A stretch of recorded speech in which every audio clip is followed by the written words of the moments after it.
Hi மக்களே, எல்லோரும் எப்படி இருக்கீங்க? நல்லா இருக்கீங்களா? நான் நல்லா இருக்கேன். நீங்கள் நல்லா இருப்பீங்க நம்புகிறேன். இன்றைக்கி மே 1 நான் இதை பற்றி சொல்ல வரேன்னு உங்களுக்கு தெரியும். இன்றைக்கி உழைப்பாளர்கள் தினம். அதனால் இன்றைக்கி உழைக்கும் ஒவ்வொரு ஆண்களுக்கும் பெண்களுக்கும் என் இனிய உழைப்பாளர்கள் தினத்தை தெரிவித்துக் கொள்கிறேன். அது மட்டும் இல்லாமல் முதல்ல நான் யாருக்கு விவசாய பெருமக்களுக்கு தான் நான் மனதார நன்றி சொல்வேன். இன்றைக்கி அவங்க இல்லைன்னா இன்றைக்கி நம்ம இல்லை. அதனால் உழைக்கும் மக்களை ஒன்று கூடுங்கள், உலகம் நமது என்று சிந்து பாடுங்கள் அறிஞர் என்ன சொல்லியிருக்காரு. அதேமாரி விவசாயம் பார்க்குற ஒவ்வொரு மக்களுக்குமே நான் இனிய உழைப்பாளர்கள் தினத்தை தெரிவித்துக் கொள்கிறேன். வாழ்க்கையில் உழைப்பு என்றைக்குமே உயர்வு தான். யாரையும் கீழே தள்ளிவிட்டதாக சரித்திரம் இல்லை. உழைங்க, உயிர் உள்ள வரைக்குமே உழைச்சி வாழ்க்கையில் முன்னேறுங்க. இன்றைக்கி உழைப்பு நம்ம போடலைன்னா நம்ம வாழ்க்கையில் அடுத்த கட்டத்தை நோக்கி போக முடியாது.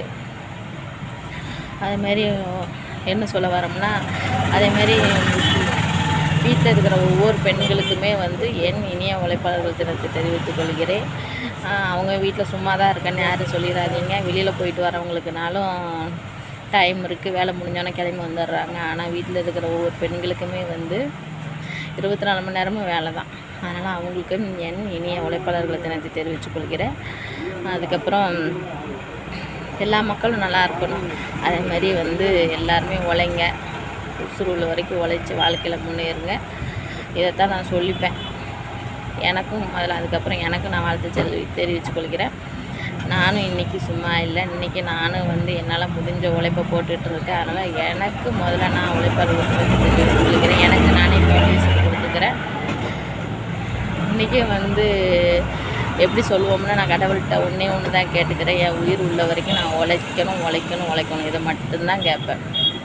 அதனால் உழைக்க தெம்பு தைரியத்தை மட்டும் கொடுங்க கடவுளே. உழைப்பு நான் போடுறேன், ஊதியத்தை நீங்கள் கொடுங்கன்னு தான் நான் எப்போவுமே கேட்பேன். அதே மாதிரி தான் இன்றைக்கும் நான் சும்மா இல்லை, நானும் இன்றைக்கி உழைச்சிட்டு தான் இருக்கேன். அதனால் அதே மாதிரி ஒவ்வொருத்தருமே தங்களால் முடிஞ்ச உழைப்பை போடுங்க, வாழ்க்கையில் முன்னேறுங்க.